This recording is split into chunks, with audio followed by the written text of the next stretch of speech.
pribado, bawal ipakita to, hindi dapat hawakan. Bawal yan, bawal yan. Ang titi ay pribado, bawal ipakita to, hindi dapat hawakan. Bawal yan, bawal. Yan na nga ang pangit dun eh. Tito Vince, wag mo naman ako paglolokohin kung kani-kanino mo nga pinapasubo yan.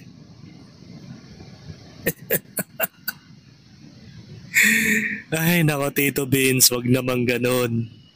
Walang ganon. Kung kani-kanino mo nga pinapahawak yan eh. Baka nga sa mga bakla eh. Especially sa mga kasama mo ngayon, di ba? Baka natikman na rin niya yun.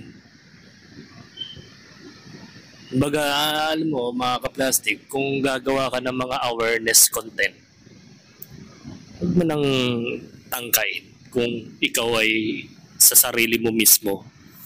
Kayo rin naman nang lumalapag sa mga bawal, mga ka-plastic. Ano daw?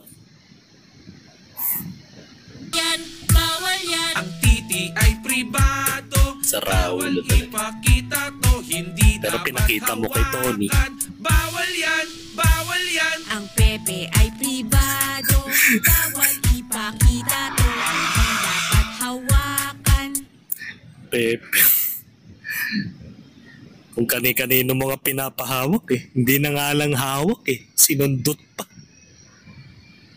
At bumili ka pa ng dildi. Mga ka-plastic.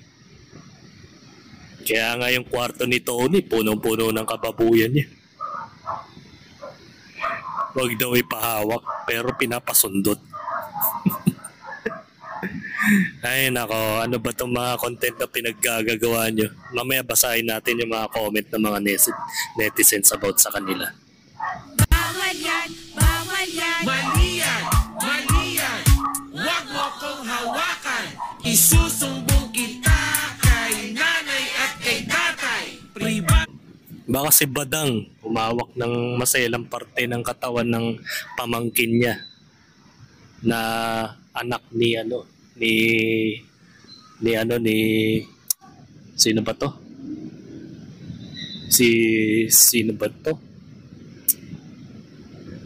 Si Dice ba yun? Basta yung membro ng isang mobstas yun eh.